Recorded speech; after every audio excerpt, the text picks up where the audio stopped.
ये ऑनलाइन चीज़ों का जो रिटेंशन है वो कंपेयर टू कम है, कंपेयर टू एक्चुअल प्रैक्टिकल जो क्लासरूम में वो बच्चा अटेंड करता है और जो पीयर ग्रुप में वो जब बैठ कर के स्टडी करता है और वो अंडरस्टैंड करता है। बिफोर 5 ईयर और अभी वाले में जो टीचिंग पेडागोजी है उसमें भी लिटिल बिट चेंजेस हो जाते हैं। वो लास्ट मोमेंट पे उसको ये नहीं देखना है कि क्या चीज़ नया पढ़ना है। लास्ट मोमेंट में द इम्पॉर्टेंट इज़ कि जो हमने अभी तक पढ़ा है उसको लास्ट के डेज में हम कैसे प्रोटेक्ट करें, जो मेरे को पहले से आता है। अब जब भी आप स्टडी करते हैं तो you should keep away your phone and digital device away particular time. So adaptive practice क्या होता है कि जो बच्चा जिस कैपेबिलिटी का बच्चा है, जिस टाइप की वो आंसर सॉल्व करता है, उसमें पीछे एल्गोरिदम लगा होता है कि किस टाइप के क्वेश्चंस का वो आंसर देता है और उसके बाद में नेक्स्ट क्वेश्चन उसका क्या होगा। रूरल लेवल पे या जो गांव में बच्चे पढ़ते हैं वहाँ पर उनके पास में उतनी फैसिलिटी नहीं होगी कि वो एडेप्टिव लेवल की प्रैक्टिस कर सकें। जेईई एक ऐसा एग्ज़ाम है जहाँ पे गांव से भी बच्चा अपनी सेल्फ स्टडी करके एग्ज़ाम दे करके एक पर्टिकुलर आईआईटी में पहुंचता है और एक पर्टिकुलर मुकाम पे वो पहुंच जाता है। तो ये जो मिथ है सर कि आप इतने घंटे पढ़ाई करोगे तभी आप एग्ज़ाम क्रैक कर सकते हो, उसमें कितनी सच्चाई है? एटलीस्ट मिनिमम जो है वो 1 ईयर का टाइम चाहिए जो बच्चा फोकस होकर प्रिपेयर करता है, और 1 to 2 ईयर का टाइम चाहिए, क्योंकि बच्चा 11th में जब आता है तभी से वो अगर प्रिपरेशन स्टार्ट करता है तो 11th-12th का जो सिलेबस है तो वो 12th के अपीयरिंग के साथ में एग्ज़ाम में अपीयर हो जाता है।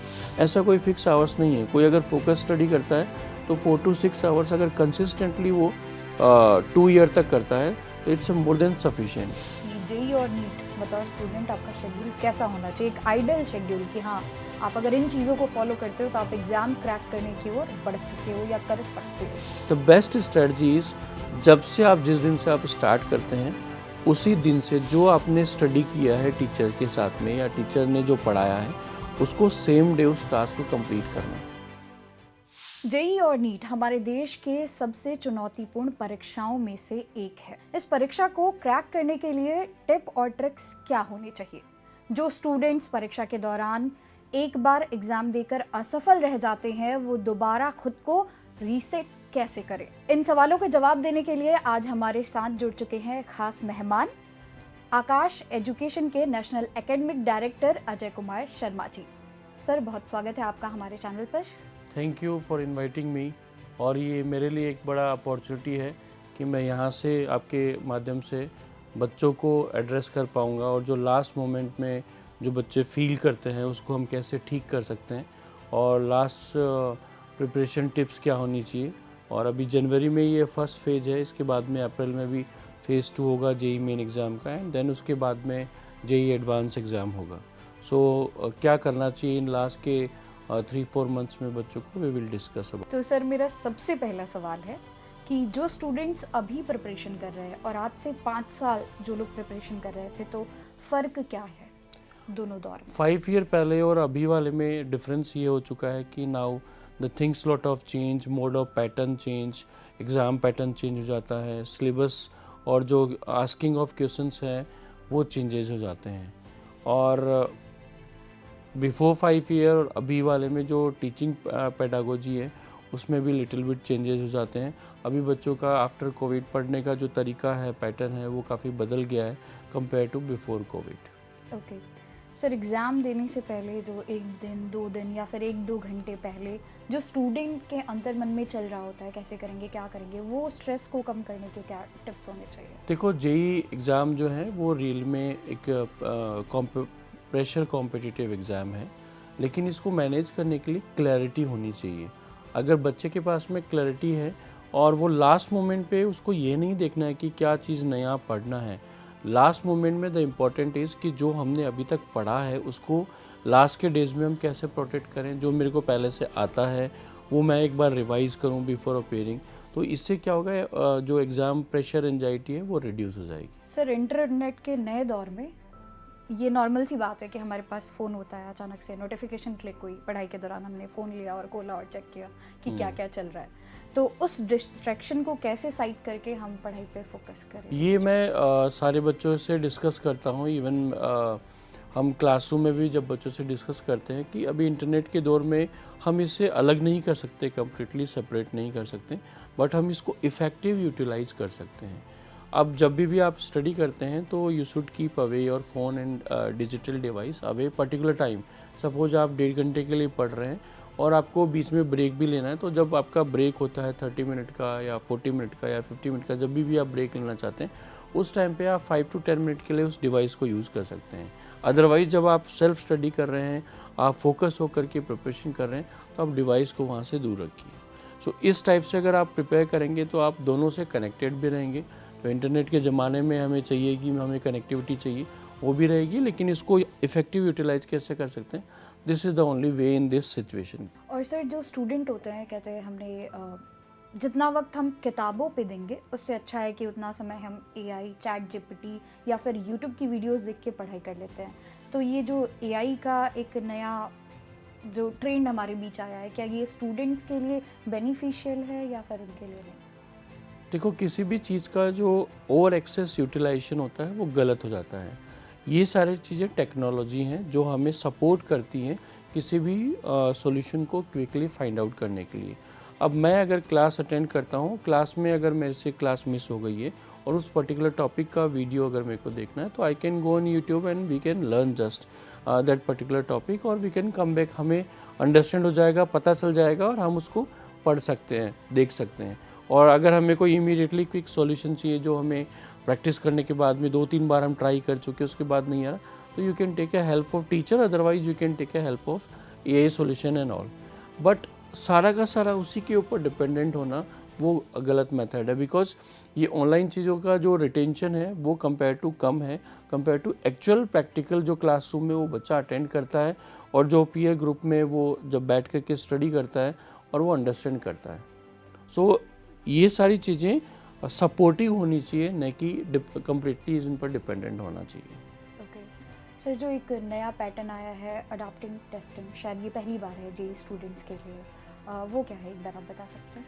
सो एडेप्टिव प्रैक्टिस क्या होता है कि जो बच्चा जिस कैपेबिलिटी का बच्चा है, जिस टाइप के वो आंसर सॉल्व करता है, उसमें पीछे एल्गोरिदम लगा होता है कि किस टाइप के क्वेश्चंस का वो आंसर देता है और उसके बाद में नेक्स्ट क्वेश्चन उसका क्या होगा। So this is the general we can say कि एडेप्टिव प्रैक्टिस होती है। तो जो ये एडवांस ने जो ये एडेप्टिव प्रैक्टिस के लिए बोला है, ये they will try in this first episode, ये फर्स्ट ट्रायल में हम वो कर रहे हैं, लेकिन it would be very difficult for implement immediately. हम अगर हम बात करते हैं, जैसे अभी जेई के सारे टेस्ट ऑनलाइन होते हैं, हम पूरा हमारा आकाश का एक सिस्टम है जो ऑनलाइन सिस्टम में लाखों बच्चे टेस्ट देते हैं और हम भी उसके ऊपर पीछे एआई और चीज़ें टूल्स उसकी रिज़ल्ट और प्रिपरेशन के लिए या फिर उसकी एनालिटिक्स के लिए और बच्चों की परफॉर्मेंस को ट्रैक करने के लिए यूज़ करते हैं। बट रूरल लेवल पे या जो गांव में बच्चे पढ़ते हैं वहाँ पर उनके पास में उतनी फैसिलिटी नहीं होगी कि वो एडेप्टिव लेवल की प्रैक्टिस कर सकें। जैसे जीमेट, जीआरई एग्ज़ाम्स होते हैं, ये एडेप्टिव एग्ज़ाम्स होते हैं। अब इनके लिए पर्टिकुलर एक मेच्योरिटी लेवल पे आने के बाद में बच्चा प्रिपेयर करता है। लेकिन जेई एक ऐसा एग्ज़ाम है जहाँ पे गांव से भी बच्चा अपनी सेल्फ स्टडी करके एग्ज़ाम दे करके एक पर्टिकुलर आईआईटी में पहुंचता है और एक पर्टिकुलर मुकाम पे वो पहुंच जाता है। तो अगर एडेप्टिव होता है तो ये थोड़ा सा एक रूरल लेवल पे एक डिफ़िकल्टी होगी। सिटी लेवल पे जो सेकंड टायर और फर्स्ट टायर सिटीज़ हैं वहाँ पे फैसिलिटीज़ हैं, कोचिंग इंस्टीट्यूट्स हैं, ऐसे लैब्स भी होंगे जो एडेप्टिव की प्रैक्टिस के लिए प्रोवाइड होंगे, अवेलेबल होंगे। तो वो सब चीज़ें उनके लिए चाहिए, लेकिन वहाँ टफ़ हो जाएगा। तो ये एक अच्छा वो स्टेप है जेई एडवांस का, बट इसके लिए इसके सारे प्रोज एंड कॉन्स पूरे स्टडी करने के बाद में इसको इम्प्लीमेंट करना चाहिए। सर 12th में जो बच्चे बायो या मैथ साइड से होते हैं, वो मतलब ऐसा एक मिथ है जो लोगों में है कि वो पढ़ने में बहुत तर्कखा होते हैं या बहुत तेज़ तर्रार होते हैं, तो ज़्यादातर वही बच्चे नीट या आईआईटी के साइड में आते हैं प्रिपरेशन के लिए। तो ये जो मिथ है सर कि आप इतने घंटे पढ़ाई करोगे तभी आप एग्ज़ाम क्रैक कर सकते हो, उसमें कितनी सच्चाई है? देखो, कोई भी competitive exams, not only the NEET and JEE की मैं बात करता हूँ, इवन यूपीएससी या फिर कोई भी आईबीपीएस, बैंक क्लर्क, कोई भी एग्ज़ाम अगर प्रिपेयर करते हैं उस पर्टिकुलर सिलेबस के अकॉर्डिंग उसका एक टाइमलाइन है कि इतना टाइम इस बच्चे को फोकस होकर स्टडी करना चाहिए। कोई यूपीएससी की तैयारी कर रहा है 1 और 2 ईयर वो फोकस होकर, क्योंकि उसका सिलेबस वास्ट होता है।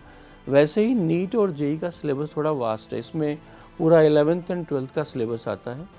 और फिजिक्स केमिस्ट्री मैथ्स बायोलॉजी, जैसे नीट कोई कर रहा है तो पीसीबी में जाता है और जेई कर रहा है तो पीसीएम में वो जाता है। तो एक सिलेबस बहुत वास्ट होने की वजह से इसको एक पर्टिकुलर टाइम चाहिए, एटलीस्ट मिनिमम जो है वो 1 ईयर का टाइम चाहिए जो बच्चा फोकस होकर प्रिपेयर करता है, और 1 to 2 ईयर का टाइम चाहिए, क्योंकि बच्चा 11th में जब आता है तभी से वो अगर प्रिपरेशन स्टार्ट करता है तो 11th-12th का जो सिलेबस है तो वो 12th के अपीयरिंग के साथ में एग्ज़ाम में अपीयर हो जाता है। रही बात जो खूब सारे आवर्स की जो आप बता रहे हैं कि कितने आवर्स चाहिए, ऐसा कोई फिक्स आवर्स नहीं है। कोई अगर फोकस स्टडी करता है तो 4 to 6 आवर्स अगर कंसिस्टेंटली वो 2 ईयर तक करता है तो it's more than sufficient. Whatever they are understanding from the school curriculum, जो टीचर से वो पढ़ते हैं बेसिक फंडामेंटल, हायर लेवल पे जो कहीं पे कोचिंग में जा कर के वो स्टडी करते हैं, उन सब का दोनों का मिक्स करके अगर वो शाम को 4 to 6 आवर्स का टाइम अगर वो सफिशिएंट देता है, along with the all the kind of the activities जो घर में बाहर में होती हैं उनको मैनेज करते हुए पूरा वीक ट्रैक करता है, इट्स अ सफिशिएंट टाइम। अब ये डिपेंड करता है कि आपका डेली रूटीन क्या है, आपकी क्लैरिटी क्या है, हाँ, आपका सर, शेड्यूल क्या है। हाँ, मेरा वही क्वेश्चन था सर अगला, कि जेई और नीट बतौर स्टूडेंट आपका शेड्यूल कैसा होना चाहिए, एक आइडियल शेड्यूल, कि हाँ आप अगर इन चीज़ों को फॉलो करते हो तो आप एग्ज़ाम क्रैक करने की ओर बढ़ चुके हो या कर सकते हो, उसके चांसेस थोड़े बढ़ जाते हैं। इसके अंदर सबसे बेस्ट क्या होता है, इसमें बच्चा क्या गलती करता है कि पहले वो एक्यूमुलेट करता है और उसके बाद में वो स्टार्ट करता है, जिसकी वजह से वो प्रेशर में आ जाता है, क्योंकि जो चीज़ें टाइम पे नहीं होती वो बाद में लेटर ऑन प्रेशर क्रिएट करती है। तो बेस्ट स्ट्रेटजी इज़, जब से आप जिस दिन से आप स्टार्ट करते हैं उसी दिन से जो आपने स्टडी किया है टीचर के साथ में या टीचर ने जो पढ़ाया है उसको सेम डे उस टास्क को कंप्लीट करना। अगर ये routine through out the 1 year 2 year वो बच्चा रखता है तो उसको कभी भी स्ट्रेस नहीं होता और उसके फेयर इनफ चांसेस होते हैं एग्ज़ाम क्वालिफाई करने के विद अ गुड रैंक। अब पर्टिकुलर टाइम लिमिट की जब वो कर रहा है तो वीक में एक बार या फोर्टनाइटली या 1 मंथ में उसको एक रिव्यू सेशंस रखने चाहिए कि मैंने पिछले 7 दिन में क्या पढ़ा, मैंने क्या सीखा, मेरा डिफ़िकल्टी लेवल कहाँ पहुँचा और मेरे को आगे क्या करना चाहिए। तो एक जो स्कूल का या पर्टिकुलर कोचिंग इंस्टीट्यूट का जो करिकुलम बना होता है उसको वो 100% फॉलो करें और जो पढ़ाया जाए वो सेम डे उसको टास्क को कंप्लीट करें, तो बहुत ईजिली वो आसानी से एग्ज़ाम क्रैक कर सकता है। इसके अलावा सर एक मिथ और है, एक तो मिथ बहुत है इस दुनिया में, हाँ। खास करके एजुकेशन के सेक्शन में, कि अगर आप फैमिली फंक्शन अटेंड करते हो या फिर आप दोस्तों के साथ घूमते हो तो फिर वो आपका रूटीन कहीं ना कहीं इफेक्ट करता है। तो मैंने अभी पहले ही आपको बताया है कि अगर एक बच्चा पर्टिकुलर सेट करता है अपना रूटीन, उसके अलावा अपनी जो सोशल गैदरिंग है, एक्टिविटीज़ है, वो भी अगर वो पूरा करता है और जो स्टडी किया है वो डेली आकर के कंप्लीट करता है एंड ऑफ द डे तक, और सफिशिएंट 4 to 6 आवर्स वो टाइम देता है सेल्फ स्टडी पर, तो ये सारी चीज़ें वो बहुत इजीली मैनेज कर सकता है। और सर एग्ज़ाम की तैयारी के दौरान ग्रुप डिस्कशन इज़ गुड और not for students? Group discussion always good, because मेरे को एक पर्टिकुलर टॉपिक में क्या आता है वो मैं एक्सपर्ट हूँ उसका, आपको दूसरा टॉपिक आता है, जब हम आपस में डिस्कस करेंगे तो मैं मेरा एक्सपीरियंस शेयर करूँगा, आप अपना एक्सपीरियंस शेयर करेंगे, तो इससे बेनिफिट होता है और म्यूचुअल अंडरस्टैंडिंग भी बढ़ती है और बच्चे को ये भी पता चलता है कि मैं कहाँ वीक हूँ, तो दूसरे से वो सीखता है कि वहाँ पे मेरे को इस लेवल पे प्रिपेयर और करना चाहिए। बतौर फैमिली मेम्बर स्टूडेंट्स की लाइफ में उनका मतलब वो कैसे सामते हैं, लाइक अगर वो प्रिपरेशन कर रहे हैं? सबसे बड़ा रोल जो फैमिली मेम्बर का, पेरेंट्स का बहुत बड़ा रोल होता है इसके अंदर। Parents should be very supportive और वो उसके एफर्ट्स पे फोकस करे, आउटकम अपने आप ही पॉजिटिव आएगा। वो बच्चा कैसे पॉजिटिव एफर्ट लगा रहा है, अगर वो नहीं लगा पा रहा है तो आपको उसको सपोर्ट करना चाहिए, मोटिवेट करना चाहिए और उसको गाइड करना चाहिए। मैंने जितने भी टॉपर स्टूडेंट देखे हैं या फिर मैंने जो मेंटर किया है उन बच्चों का, मैक्सिमम 95% पेरेंट्स ऐसे हैं जो सपोर्टिव होते हैं और जो उस बच्चे को ट्रैक करते हैं और उसको हेल्प करते हैं कि कहाँ पर वो वीक है। दे ट्राई टू आइडेंटिफाई उसके वीकर एरियाज़, वो टीचर से जाके बात करते हैं, उनसे मिलते हैं, उनको बताते हैं। सो अगर पेरेंट्स सपोर्टिव होता है तो ये जर्नी बहुत आसान होती है। कई जगह ऐसा होता है कि पेरेंट्स उस पर्टिकुलर बैकग्राउंड से नहीं होते हैं लेकिन बच्चा सेल्फ मोटिवेटेड होता है, उस टाइम पे भी वो पेरेंट्स कम्प्लीटली उस बच्चे पे ट्रस्ट करते हैं कि ये जो भी ठीक कर रहा है वो ठीक कर रहा है। तो इतना ही सफिशिएंट होता है। जैसे अगर कोई रूरल बैकग्राउंड से बच्चा आता है, पेरेंट्स उतने पढ़े लिखे नहीं हैं, लेकिन वो बच्चा इंटेलिजेंट है, लेकिन वो पेरेंट्स सपोर्ट क्या करते हैं, वो पूरा ट्रस्ट करते हैं उसके ऊपर कि हमने इसको कोचिंग में भेज दिया है या शहर में भेज दिया है, अब ये बहुत अच्छा परफॉर्म करेगा। इसी कॉन्फिडेंस के अंदर वो बच्चा परफॉर्म करता है। तो family support is very important role play करता है यहाँ पर। सर जैसे किसी स्टूडेंट ने एग्ज़ाम दिया, वो सफल नहीं रहा, तो वो बहुत एकदम लोएस्ट टाइम होता है हमारा कि हमने इतनी मेहनत की साल भर लेकिन हम सफल नहीं हुए, तो खुद को रीसेट करने के लिए क्या टिप्स एंड ट्रिक होने चाहिए या मूल मंत्र जो आपको लगता है वो? देखो, ये कॉम्पिटिटिव एग्ज़ाम है, इसमें लाखों बच्चे अपीयर करते हैं और particular limited number of seats हैं। उन सीट्स में आपका वहाँ पे एडमिशन होना है, तो उसके लिए एक पर्टिकुलर स्कोर आपको चाहिए। लेकिन अगर फिर भी आपकी मेहनत करने के बाद में नहीं आता है, तो उसको री अटेम्प्ट करना चाहिए। अब री अटेम्प्ट करने से पहले उसको ये देखना चाहिए कि पिछले जब मैंने मेरे ड्यूरेशन में प्रिपेयर किया है लास्ट 1 ईयर में, तो मैंने क्या मिस्टेक करी, क्या क्या मेरे वीक एरियाज़ हैं, क्या क्या मेरी स्ट्रेंथ है। तो ये सारे आइडेंटिफाई करके एक बार दोबारा से उसको चांस लेना चाहिए।